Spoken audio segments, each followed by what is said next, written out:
play. So I don't know the degree to which you cover this in 11, so I'm just going to assume not a lot, and then you guys can tell me how much of this is review and where I can skip over and accelerate things. So, in the previous lesson, with the idea that work changes the energy of a system is, well, it's an important concept, the whole point of the last lesson.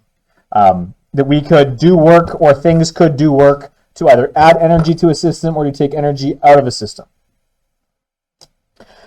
The important thing to realize, though, is that it doesn't ultimately matter where the work goes in and where the work comes out. The scope of your system, i.e. how closely you zoom into the system, or how far out you zoom from, like if your system gets bigger or smaller, is what I'm trying to say, is that ultimately energy is always conserved. It just might change form. Okay? So we have a problem that looks like this. We've got initially at rest, you throw a ball, the ball rises, the ball falls, you catch the ball again.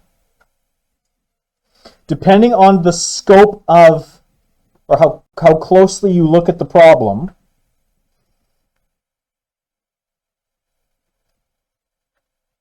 well, what am I trying to say here? Depending on how closely you look at the problem, it's going to change how you view, the conservation of energy. Ultimately, if this is my scope,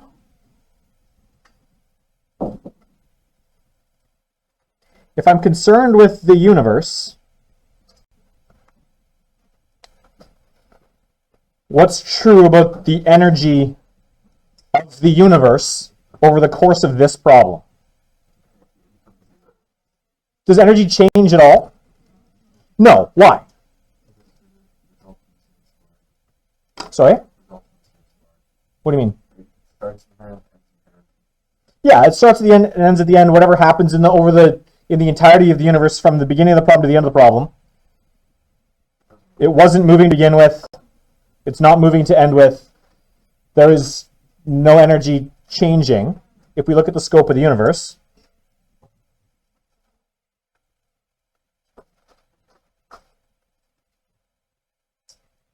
But if this is the scope of my, I'll do this a little bit, constant energy, if this becomes the scope of my problem, though,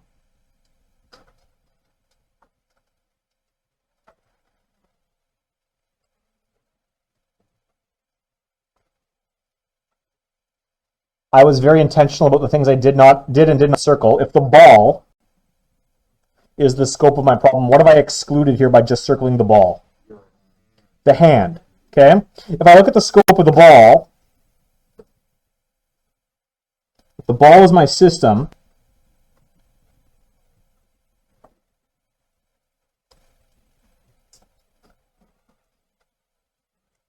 what happens to the energy in that system?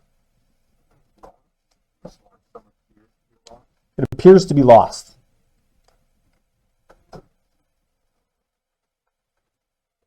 And it enters and leaves the system.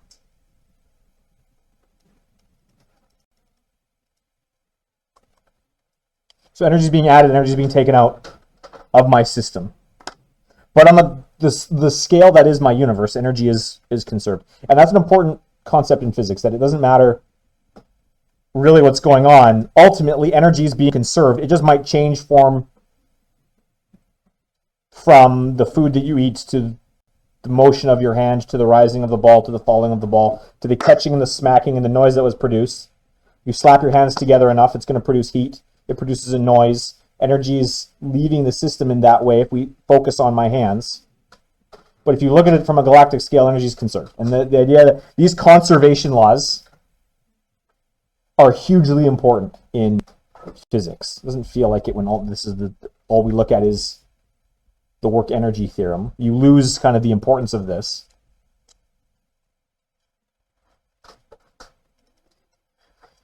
Hugely important in the scope of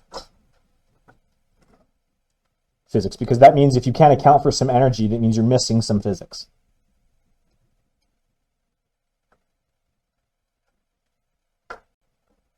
So if we do 30 joules of work throwing a ball, which rises straight into the air, it falls back down, is hot at the same height from which it was thrown.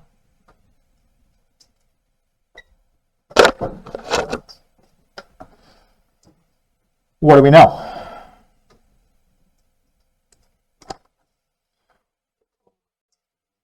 The total, well, I added 30 joules. So this, if I'm throwing this thing, I did 30 joules of work. So that means I've added 30 joules of work to the ball. As the ball rises, so if at this point here, if my potential energy is 1, my ball has risen a little bit, how much kinetic energy does it have at this point here if I added 30 joules of work to the system?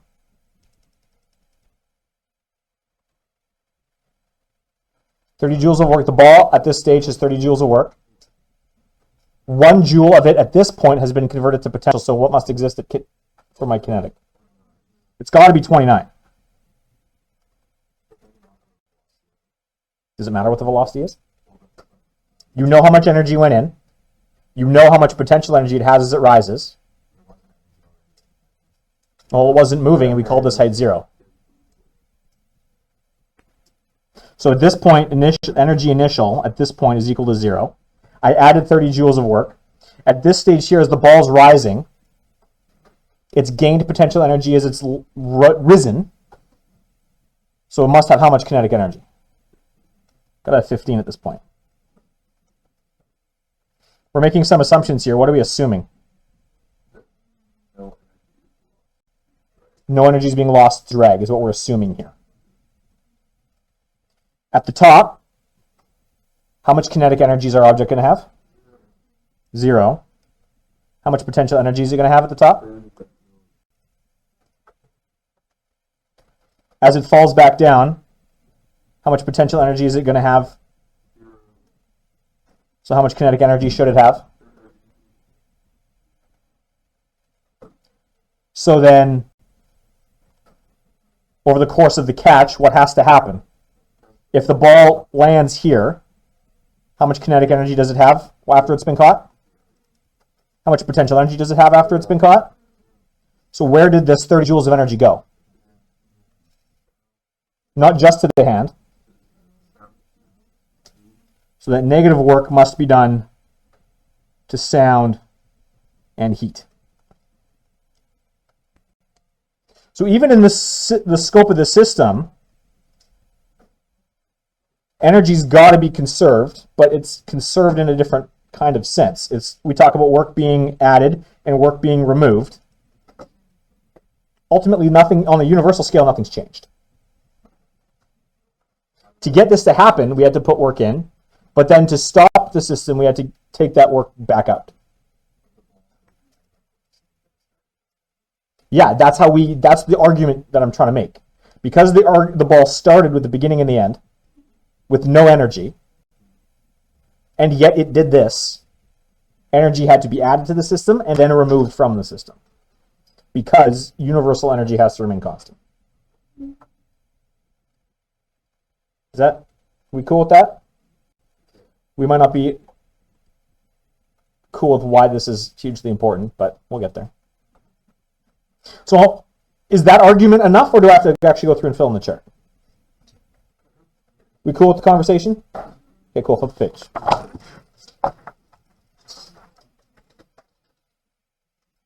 So when we use the work energy theorem, the interpretation of that is this. System energy changes. If my system is the ball, whatever system that we're looking at, the system energy is going to change. Work is going to be added to the system to cause kinetic energy or potential energy to change due to some applied force, due to some friction force. Friction could include things like drag. Work is 0 if gravity is the only force on the object, because work is due to these guys here, things that change the system energy. If gravity is the only force, why do we consider work being 0? Where does the gravity get dealt with? Not in the normal. The idea that if work is 0, because if gravity is the only force, where do we handle energy change due to gravity? Height's part of what? The potential energy. Okay? Potential energy deals with gravity.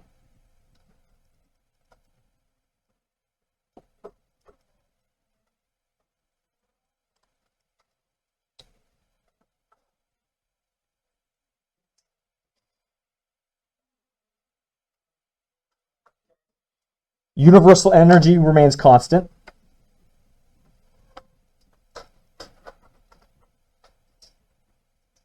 Because the work is a representation of the chemical energy and the heat energy transferred from outside the system. So I've got something, let's look at this. Two different scenarios. I've got a pendulum.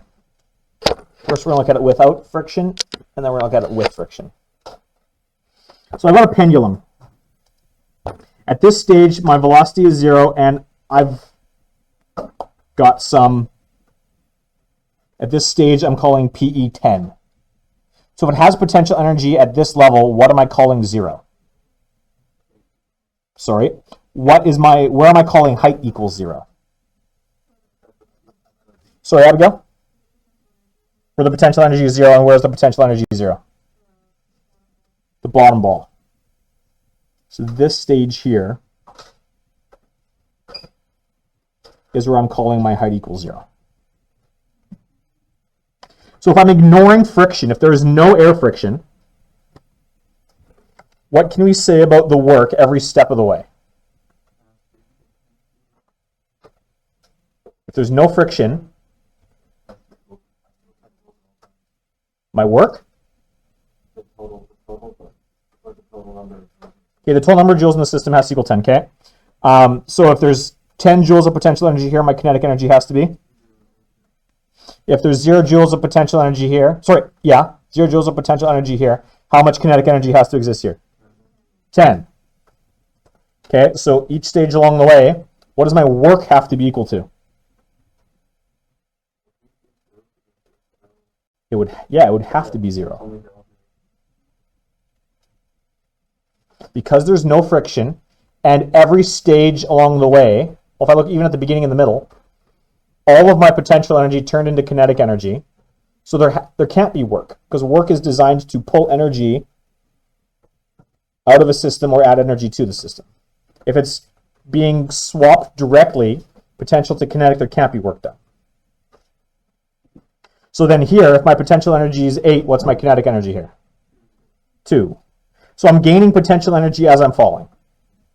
So the pendulum is going to have the highest speed where? The bottom. That makes sense, yeah? We would assume that. But this is how all these concepts kind of relate together. The assumptions that you have certain implications when we talk about different aspects of physics, whether it's the kinematics of the pendulum or the energy in the system or whatever. So then at this stage here, if my potential energy is 9, what's my kinetic energy? Which tells us that the object is slowing down as it's rising, which we would expect it to. So if I include friction, if my potential energy at the beginning is 10, my kinetic energy for an object not moving is 0. And at the end, we say, well, my potential energy is 0, my kinetic energy is 6. If I measure the speed of my pendulum, I multiply it by half its mass. K equals half mv squared. And I say, oh, look, the speed of my pendulum as it falls has changed because my kinetic energy is smaller than it should have been. What must be true? Work's been done. So then what's done the work? The only thing that could be present is air resistance. How much work did air resistance do?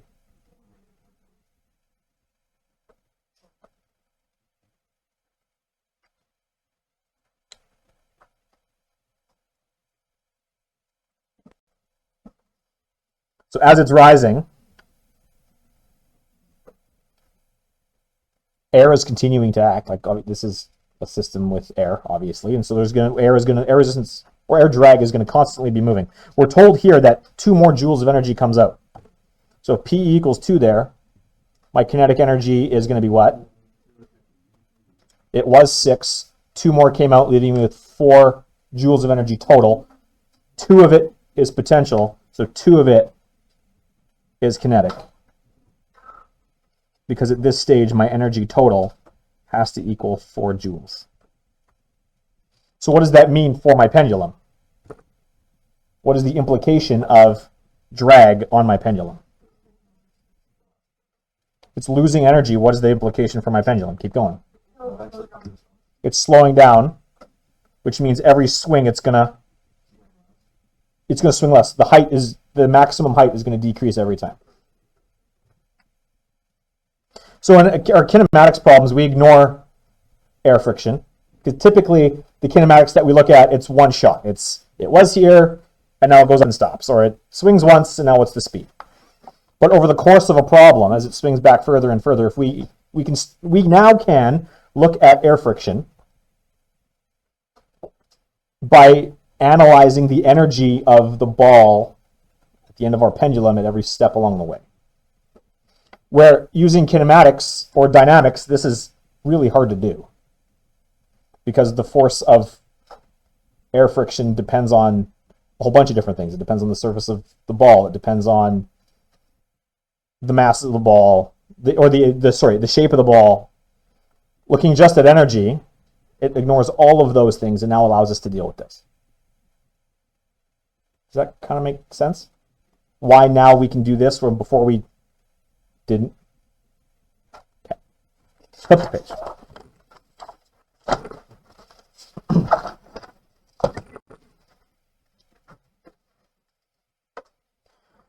So I've got a ball rolling down a path. We're told that the path is frictionless. If this thing is frictionless, that means work is equal to 0, means energy total is constant. And that's the implication there.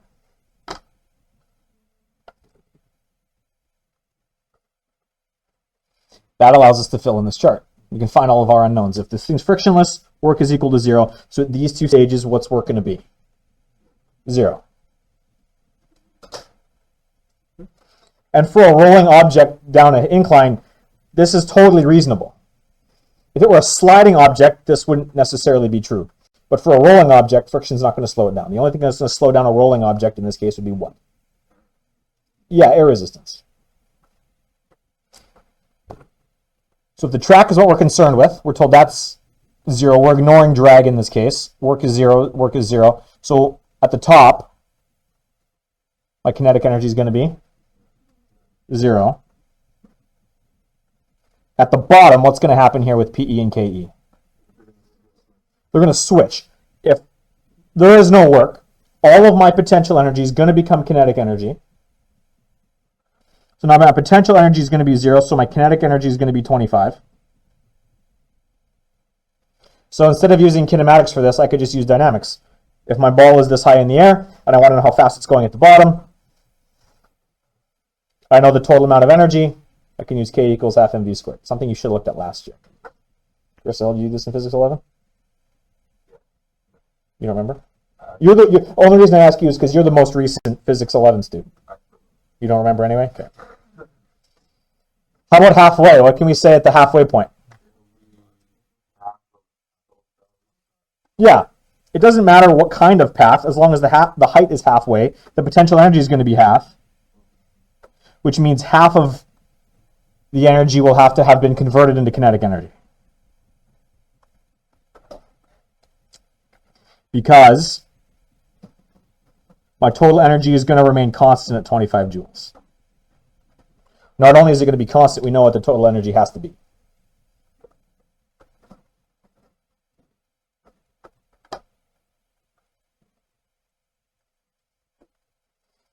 So we can use, oh, sorry, yeah. Okay.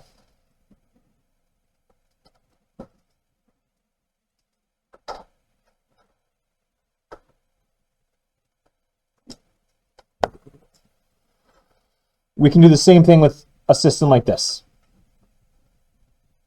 We've got an object that's rising. We're told that at the beginning it has 800 joules of kinetic energy. So this, when is the problem starting? Like, what are we witnessing here? It's on the ground, but because it has kinetic energy, it already has kinetic energy. So what we're looking at here is the instant the block begins to rise.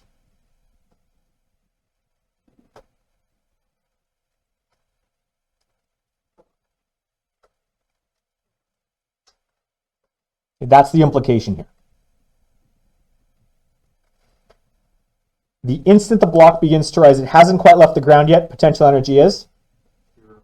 Should be 0. So at this point, my energy in the system is what? 800 joules. We're told that the mass is being pulled up at a constant speed. So what should that tell me about the kinetic energy at this point? Should be the same. So what we're doing, or the implication here, we're ignoring the energy required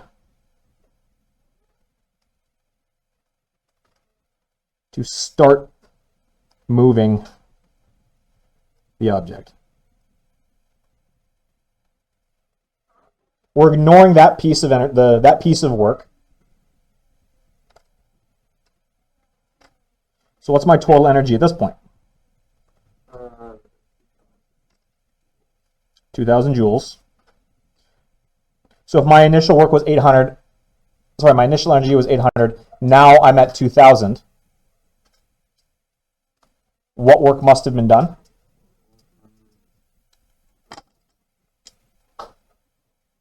This has to be 1,200 joules.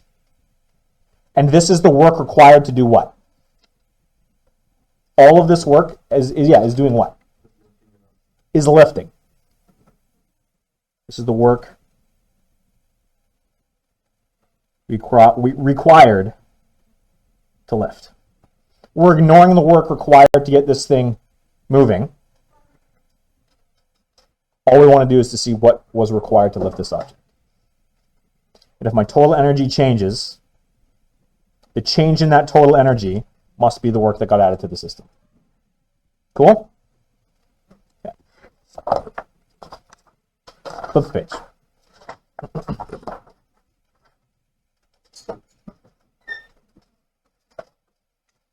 Okay, same kind of thing. Let's do these a little faster. I've got a 20 kilogram mass in free fall from a height of 30 meters, and initially it's at rest. We're told that we're ignoring air resistance. So if we're ignoring air resistance, that means the system energy has to be conserved. If system energy is conserved, what's the implication there? There is no work done. So if there's no work done,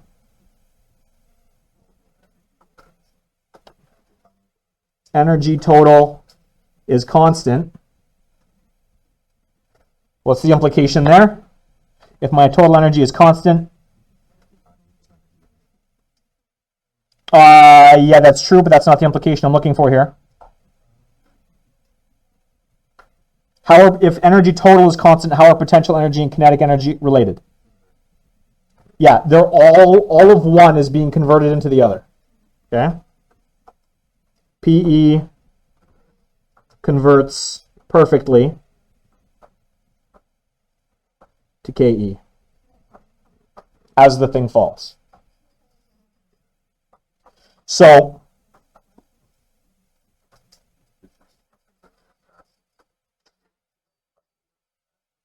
sorry. So let's do this. Let's fill this thing in. At the beginning, we're told this thing's at rest, and it's at 30 meters, and it's a 20 kilogram mass. So what does that tell us about PE and KE initially? KE is 0 because it's not moving. So my potential energy has to be what? It is a maximum, but what is that value? That's mgh. So that's 20 times 9.8 times 30. 5,880 joules. So if the system energy is conserved, and my potential energy is 5,880, and there's no kinetic energy, what's my total energy in the system? 5,880. Work being 0 means that 0 and that 0 because we're ignoring air resistance. So as my object falls, what's going to happen to potential energy? It should drop, which means my kinetic energy is going to increase, which makes sense. You know, a falling object is speeding up towards the ground. So we're told at this point the height of my object is 14 meters. Started at 30, now it's at 14. How much potential energy does it have at this point? Okay, so we're going to use mgh. So now my mass hasn't changed. Gravity hasn't changed.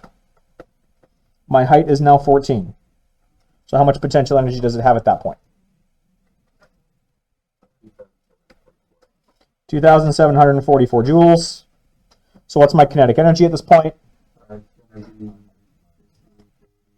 5,880 minus 2,744. So that's going to equal 3,136 joules. Because we're ignoring air resistance. So what's the speed of my object?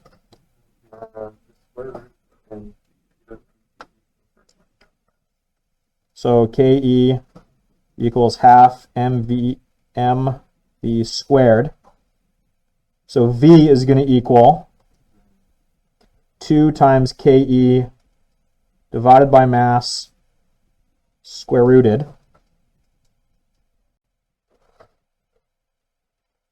So that's going to be the square root of 2 times 3,136 divided by 20. What's my velocity?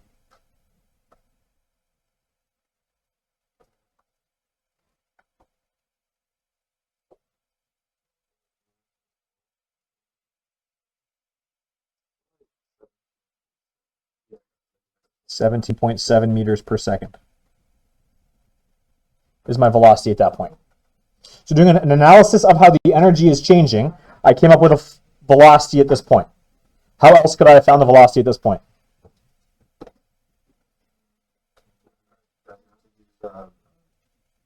I could use kinematics.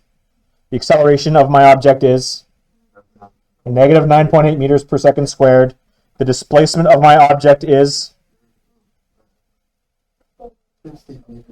sorry, not 16. It's falling down. Negative 16. I could use V final squared equals V initial squared plus 2AD. I could have found this using kinematics. Doing an energy analysis allows us to find the exact same value, just an alternative way. At this stage, my height is 6. My potential energy is going to be what? Still mgh. So 20 times 9.8 times 6. 1176. So my kinetic energy is going to be what? 4,704.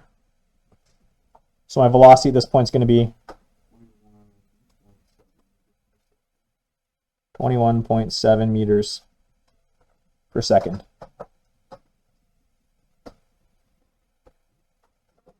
And if we used kinematics, this is exactly what we'd find. Because every step along the way, we're ignoring air resistance. Because to look at air resistance in kinematics is really hard to do. But it's easy to do when we look at energy. So let's do a similar problem. It's not exactly the same because it doesn't start with the same amount of energy. But now we're going to include air resistance.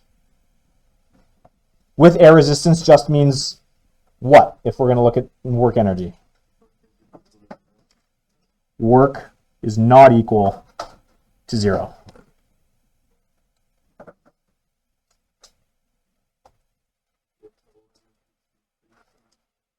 So yeah, we're losing energy at this point.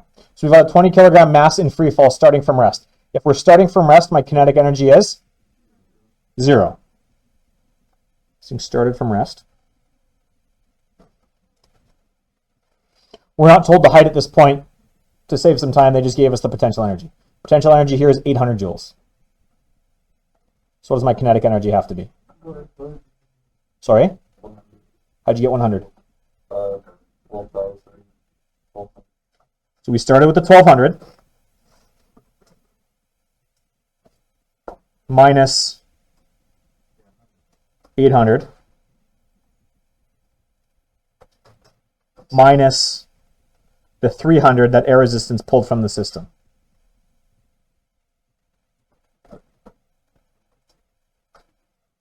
Leave this with 100 joules of energy at that point. What's my velocity then?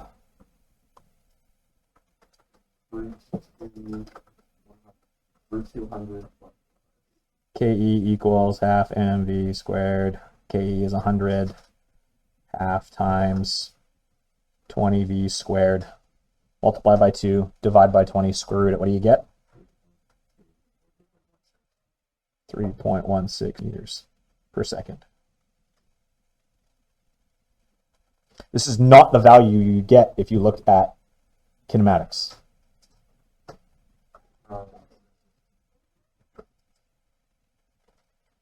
Using energy allows us to consider air resistance, where kinematics wouldn't let us do that.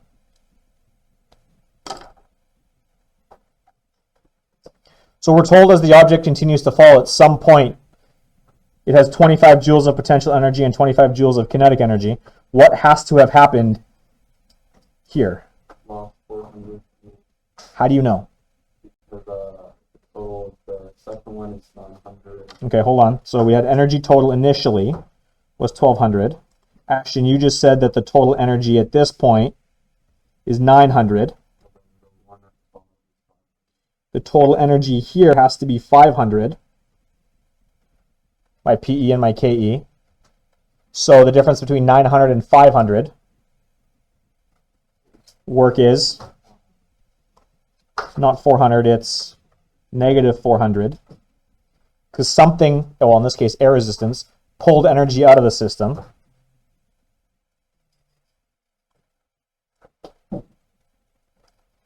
And you could find V using, we don't have to do it, but you could find velocity the same way. It's the thinking about the loss of total energy of the system is the purpose of this example. Is this kind of making sense? Questions, comments, concerns? Okay, let's do one more example and then we're done. Flip the page.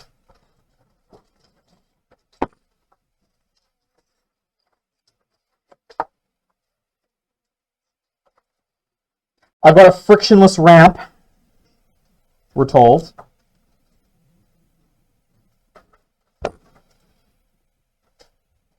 Ultimately, what we want to do in part A is find the speed of the coaster at the bottom. Part B is going to give us the speed at the bottom, and then it's going to tell us what friction is. So we've got A and B. A and B are two separate parts of the problem. In A, we ignore friction. In B, we say, okay, well, there is friction. How do we find it? So let's look at these two separate versions of the problem. Part A, we assume frictionless.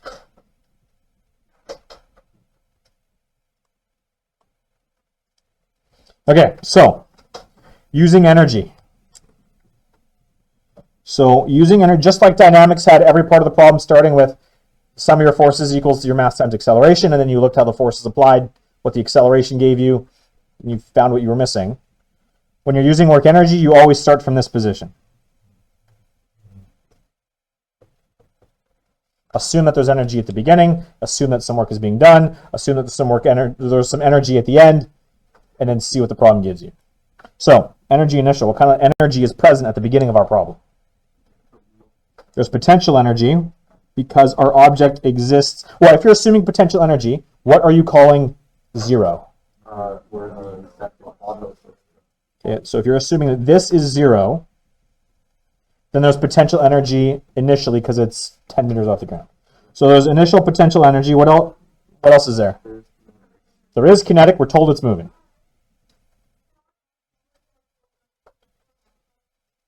What else are we assuming? There's no work. Why is there no work? Okay, because it's frictionless, there's no work. So what kind of energy does it have at the end? Just kinetic, because if this is height equals 0, there's no potential. So there's going to be kinetic energy final. So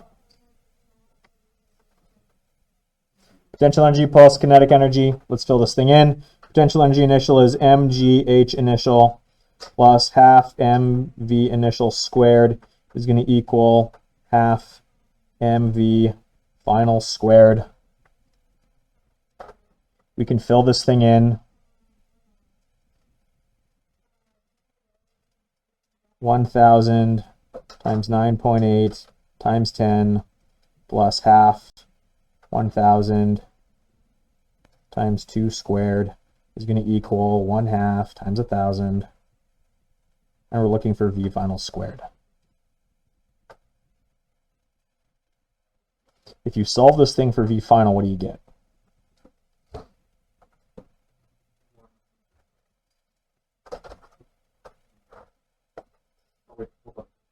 Should be smaller than that. That'd be insane. No, man. If you're not final velocity. Yes, it's like fast. It's like Santa's reindeer. If your roller coaster is moving at 100,000 meters per second, you have a problem. 14.14 meters per second is what is the value you should get.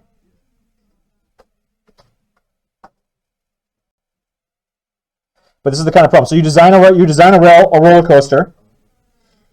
Based on your calculations, you say, okay, well, my final velocity of the roller coaster as it goes down this hill should be 14.14 meters per second. You pull out a radar gun. Okay? The radar gun says, no, actually, part B,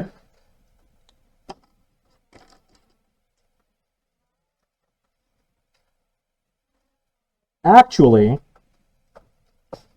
V final is 12 meters per second. What must be true then?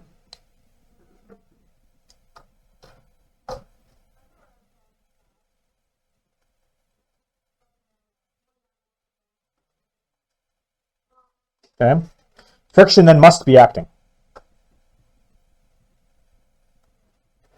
If your final velocity that you measured isn't what you theoretically calculated it to be, something's pulling energy out of the system. So in this case, we've identified that as friction. In actuality, it's going to be likely friction plus the drag and the sound. We're going to assume that friction is the biggest draw, so we're going to see what friction must be doing. Okay, so using work energy, let's do it. Let's use red. So energy initial plus work equals energy final. Initially, this is going to be exactly the same. Okay, I'm going to have potential energy initial, I'm going to have kinetic energy initial, but now because friction must be acting, there must be work due to friction. And that's going to equal our final energy. KE final. So I can fill this thing in. mgh initial plus half mv initial squared plus my work due to friction is going to be half mv final squared.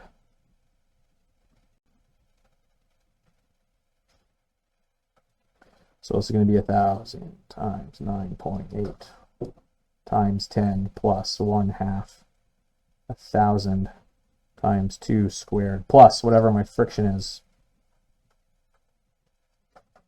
going to equal 1/2 1,000, and now we're told that the final velocity is 12.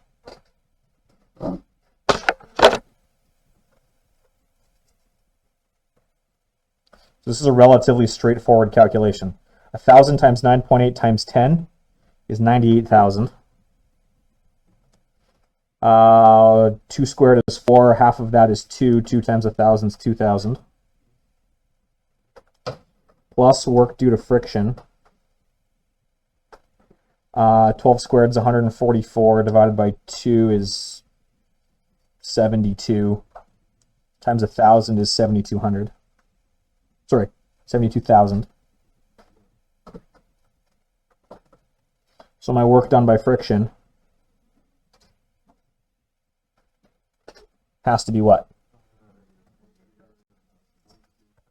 Negative 28,000.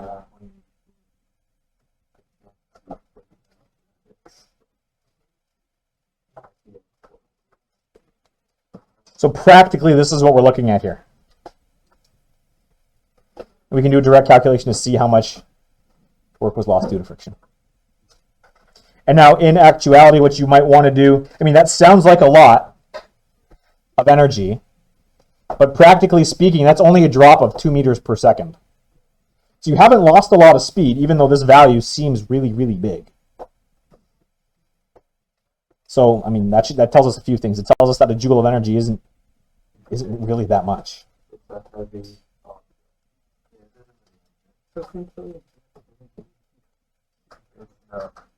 Well, when you're talking about quintillions, that is a lot. Okay.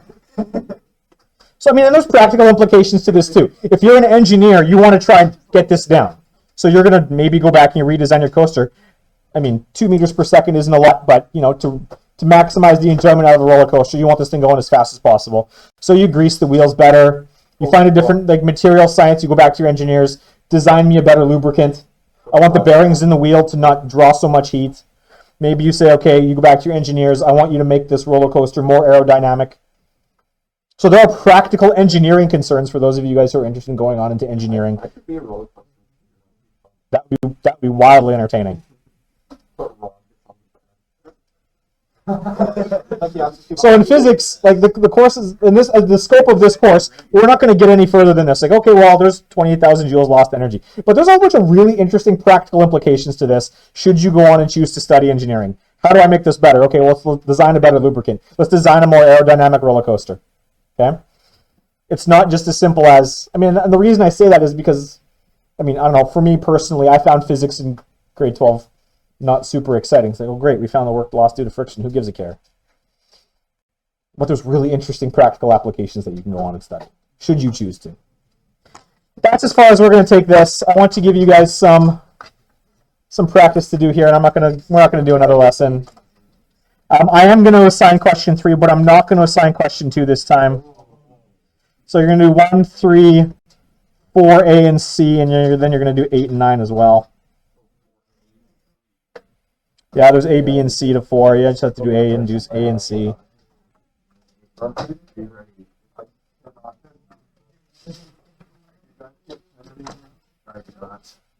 Question number 9 is a really cool problem, and it's based on a true story. Yeah. Question 9 actually happened. Oh, is this the guy who fell in the dirt and with a frictionless sort of lane? Yeah.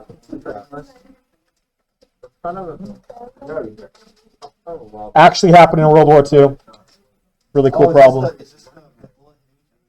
No, this is the dude who had to parachute out of his plane that was being shot down. His parachute didn't open. He landed in a freshly plowed field and survived. So that's, yeah. There you go. That's as much as we're going to look at today. Give her. Like, from the bottom.